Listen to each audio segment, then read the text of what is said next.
Komba changu. Afaenda pa mukadzi wake. Watanga kubatana vachi. Anditi. Watotanga kuti kuda kuita zvaida kuita ndipo ndakamhanya une mukoma kuti iwe mhanya nekoko.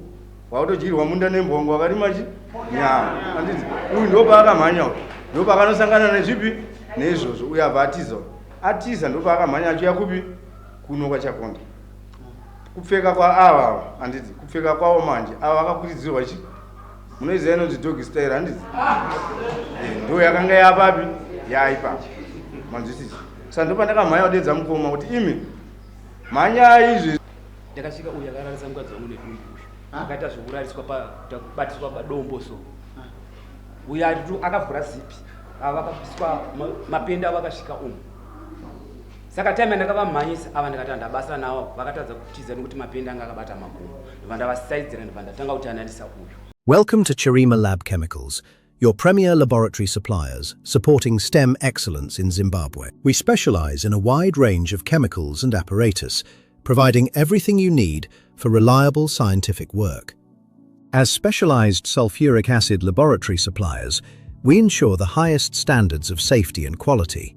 Our inventory includes top-tier microscopes and durable beakers designed for accuracy in every observation. From volumetric flasks to Benedict's solution, we supply the essential components for your success. Measure with confidence using our precision pH meters and high-quality burettes. At Chirima, we are your partners in scientific discovery and education. We are dedicated to supporting STEM initiatives, empowering the next generation of our scientists. Visit us in Marandera at Lot 52, Detroit Crescent, or reach out to our team today.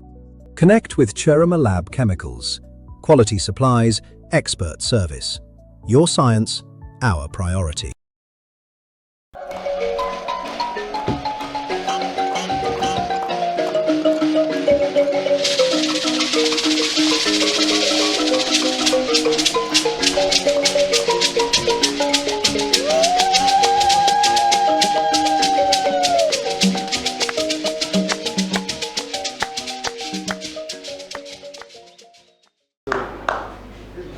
Inini ndakakwira Takwanda Sakari kare ndakambata nemukadzi wangu. Sataurenda ngoita chinoitoma. Kama nazvinda ndakakwira dare ndakabata nemukadzi wangu. Amusereda. Ari kupinga mukadzi wangu.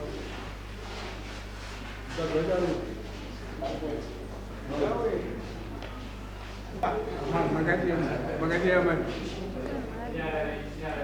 Taurisa magadi. Silva magadi.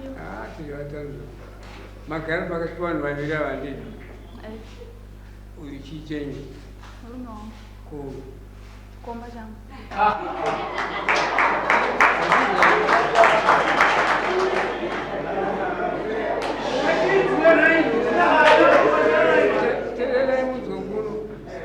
Akanga akateerera radio nezuro nyaya wakaenda haisi nyowani yokubvukuka chisa ndokwandikanzwira muredhioni chibhozhongoro zvakaitika zvedu zvakaitika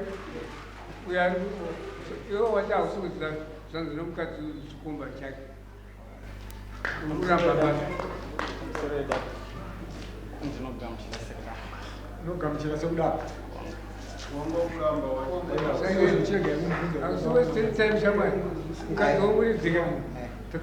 Uyu kwamanje maipedza asitozoti akabatwa sei wakabatwa sei nai mama taure mabatwa makaitwa Pamusoro isu ndakabva kunhamo mugwangu wakafiwa kwamakweto. mani nguva yakadi muchidanana Kubva 2023.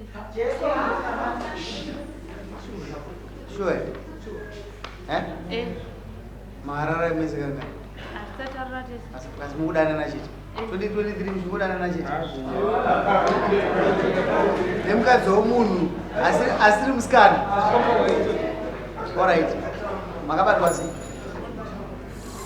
Tanga takagara uye anga akamira ina ndakagara padombo ndopakasvika murume wangu yabva kuti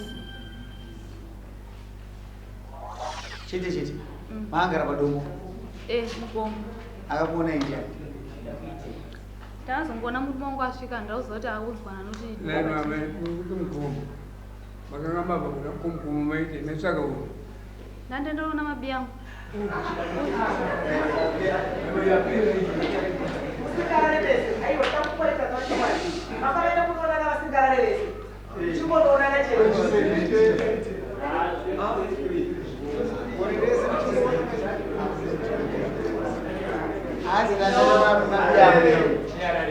Kana zvinhu zva simple like that. Takaenda mabi yangu. That means vanhu vanokama ukareba. Enda vachairirana kavanhu.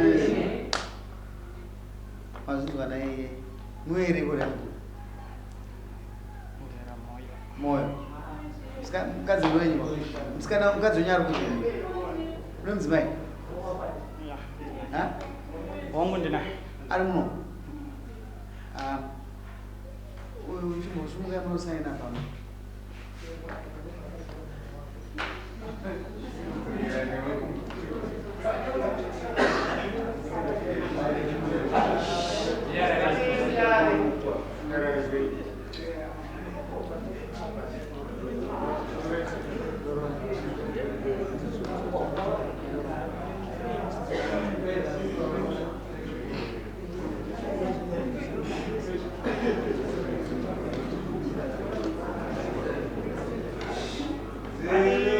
Muisirei mombe nembudzi.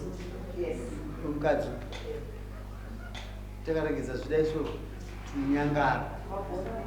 Uyu mukadzi ngaachadya. Uri mukadzi womurwe. Ndizvo munomuda here murume? Munoda mumwe futika? Mumurume? Muda vangani? 1 year. 1 year? Ko uyu ndiani saka hana mhosva? Une mhosva nei? Kamusireda.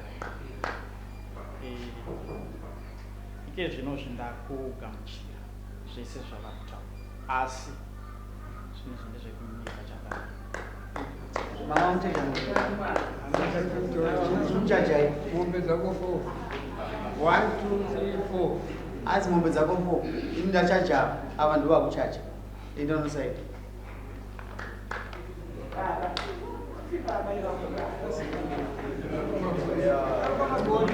Pamusoro chakamira.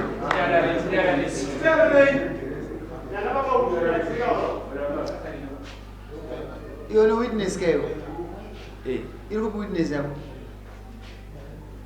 Witness yako? Kara.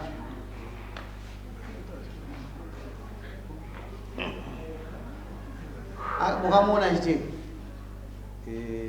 Mukadzi ndiwo ndakatanga kuona. Akaenda nekuseri kwehardware. Sebera kuti mugare mese. Kwehardware kwazengeza. Mukadzi abvakwira rugomo. Uyu akatenderawo nekuseri abvakwira gomo. Ini ndakaitawo semunhuwo ari kuenda kupi? Kurisesi. Handiti noti patv pedu hapana matereti.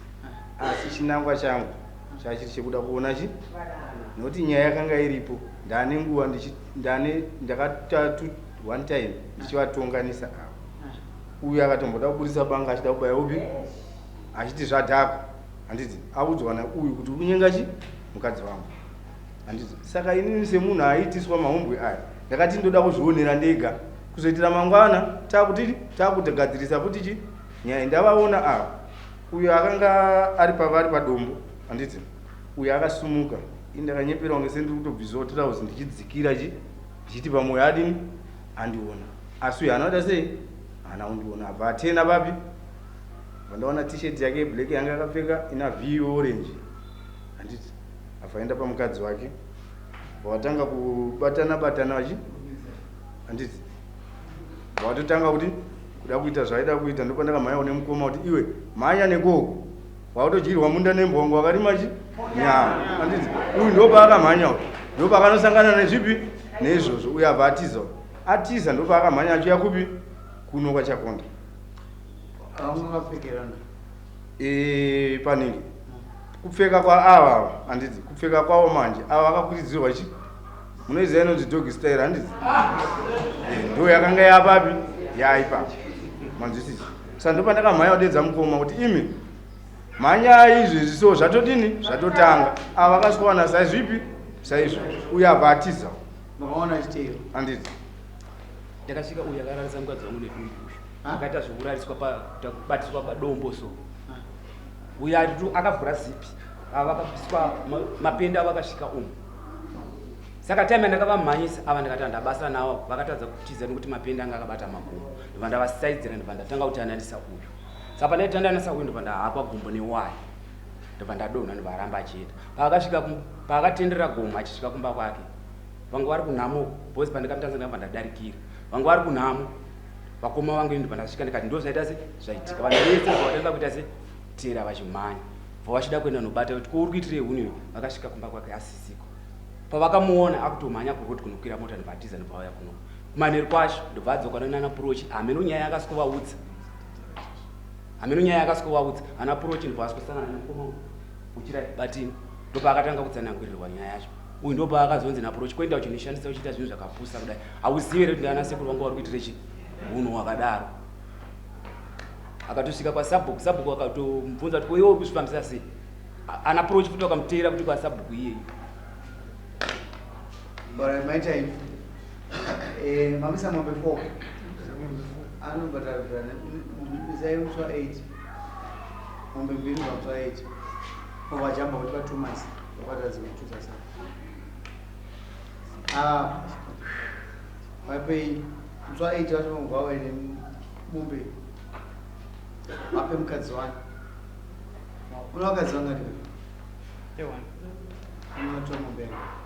pamusoro ichakamira chiri kundinetsa kune mumwe mwoyo handisi kuita zvekunzwa patakabva nogadziswa kwasabhuku akataura akati inini mombe dzangu ndikabvisa mukadzi ndikamuramba ndichimuona achifamba handisi kusiya mombe dzangu ndicharamba ndichidanana naye ushu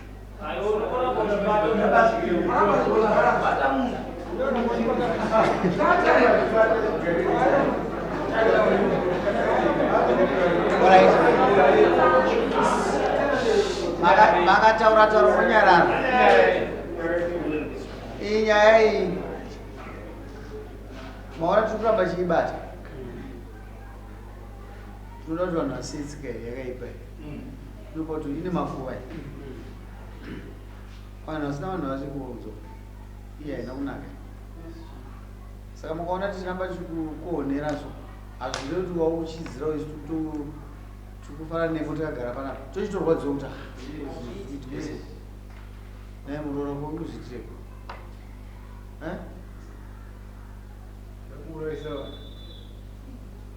akonofene nengara munoka tinoda maanza hazvina kunaka wazvinzwa uzvinzwa here anoti munopenga iwo wandibvunza kuti anzi ndoramba ndichidya kana ndabvisa mombe dzangu iwo hauna kusungirirwa kutya unoramba mukadzi unorambirwa mukadzi kuvana saka aiwa nyika kwese kunzou kwese kune vanhu kuti vavada kufanana naye kana kutomutorera munyikina wake kana uchingoda kumhando iyoyo asi mhando iyoyo inongowanika kunzou hazviti vakauko saka kuti tiramba chitonga nyaya yako zvinonda ari kuti aiye atozvizwa ende takuti abhadhara next week asabhadhara next week anoziva kuti chikaherereka tinoda kuenzanisa nyika nai hati kunzi kwabushi kwamahure chikonziswa nevanhu ivava tikuda endai kumba uchiri kuramba chakuti azouya manje chabva chazitaura kuti ungovasunga makumbo kuoda kama munhu